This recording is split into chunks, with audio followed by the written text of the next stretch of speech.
안녕하세요. 20년 넘게 피부 질환을 연구하고 환자들을 진료해온 피부과 전문의 김수지입니다.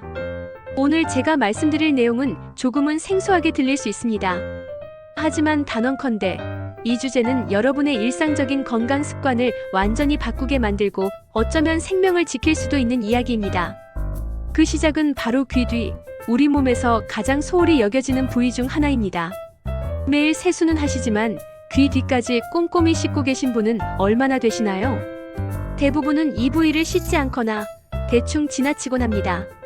그러나 이 작은 방심이 피부염, 만성 감염, 악취, 심지어는 생명을 위협하는 폐혈증으로 이어질 수 있다는 사실 알고 계셨나요?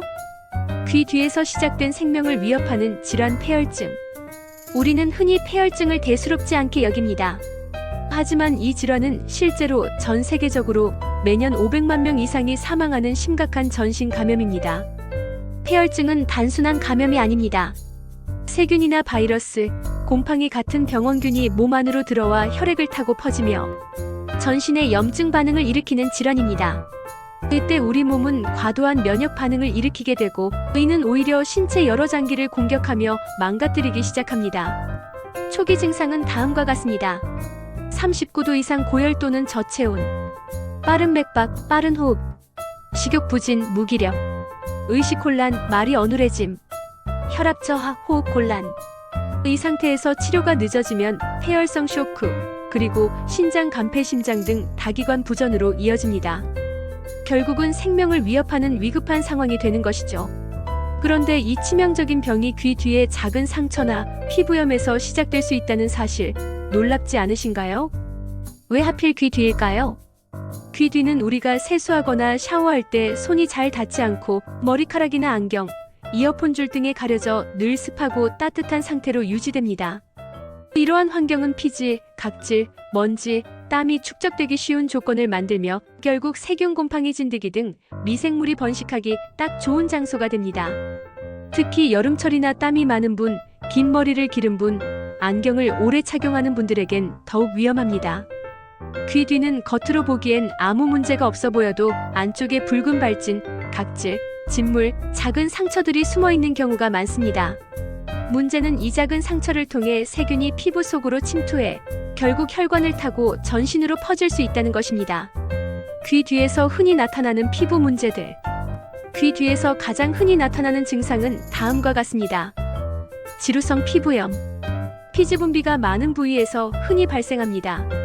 붉은 반점, 하얀 각질, 가려움, 비듬 같은 증상이 나타나며 만성화되기 쉽습니다. 접촉성 피부염. 염색약, 샴푸, 향수, 안경테, 금속 등과의 접촉으로 발생합니다.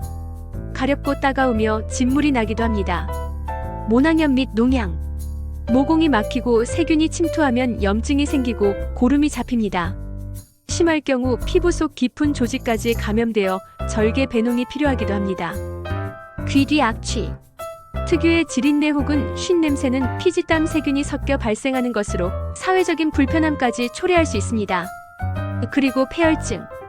가장 심각한 경우에는 이러한 피부 염증이나 상처가 전신 감염으로 번지며 폐혈증을 유발할 수 있습니다.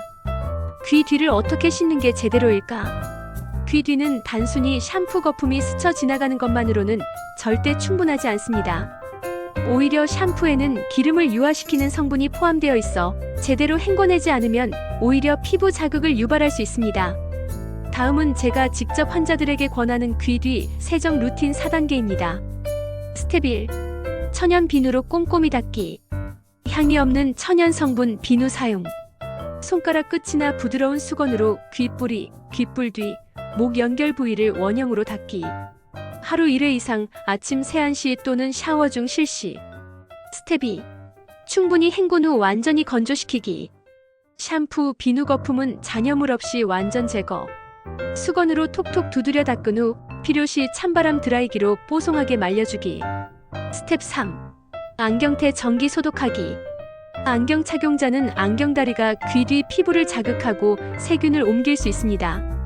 소독용 알콜솜이나 물티슈로 매일 닦아내는 습관. 스텝 4. 이상 증상 조기 확인하기. 귀 뒤가 가렵거나 붉게 붓고 진물이 난다면 즉시 피부과 진료. 피부를 긁지 말고 깨끗하게 유지하며 세균 감염 예방. 실제 환자 사례 가볍게 넘긴 간지러움이 부른 큰 위기. 제가 진료했던 76세 여성 환자분 이야기입니다. 귀 뒤가 좀 가려워서 긁었더니 진물이 나네요. 별것 아니라고 생각하셨죠? 하지만 3일 후 이분은 39도 고열, 오한, 구토, 어지럼증으로 응급실에 실려왔습니다. 진단명 폐혈증 초기. 귀 뒤에서 채취한 고름 샘플에서는 황색 포도상 구균이 확인되었습니다. 다행히 빠른 항생제 치료로 회복하셨지만 조금만 늦었더라면 생명을 위협할 수 있었던 아찔한 상황이었습니다. 나이 들수록 귀 뒤 관리가 더 중요합니다. 노화가 진행되면 피부는 얇아지고 건조해집니다. 또한 면역력과 자연 치유 능력도 약화되죠. 그 결과 사소한 피부염이나 염증조차 만성화되거나 악화되기 쉽고 귀 뒤같이 관리 사각지대는 질환의 시작점이 될 가능성이 매우 높습니다. 하루 5분 건강을 바꾸는 귀 뒤 관리 루틴. 귀 뒤 관리는 어렵지 않습니다. 하루 5분만 투자하시면 됩니다. 시간 대할 일. 아침 세수할 때 비누로 귀 뒤 닦기 1분. 샤워 후물기 완전 제거 드라이기 찬바람 1분. 매주 23회 안경테 소독 1분. 자기 전 귀 뒤 붓기나 발진 이상 유무 체크 1분. 주 1회 귀 뒤 스크럽 또는 각질 제거 1분. 정리하며. 귀 뒤는 단순히 보이지 않는 곳이 아닙니다. 그곳은 때론 몸의 면역과 생명까지 좌우할 수 있는 건강의 사각지대입니다. 습진, 악취, 여드름, 그리고 심지어는 폐혈증까지. 이 모든 것이 귀 뒤 청결을 실천하느냐, 하지 않느냐에 따라 갈릴 수 있습니다. 저는 91세의 의사로서 수많은 환자들을 진료해왔습니다. 그중 가장 무서운 병은 단순히 큰 병이 아닙니다. 늘 그렇듯 작은 무관심이 큰 병을 부릅니다. 오늘부터 귀 뒤 관리 꼭 실천해주세요. 여러분 자신은 물론 가족과 부모님, 주변 어르신들께도 이 내용을 꼭 공유해주세요. 이 영상이 도움이 되셨다면 구독과 좋아요, 그리고 다음 건강 이야기에서 또 찾아뵙겠습니다. 감사합니다. 피부과 전문의 김수지였습니다.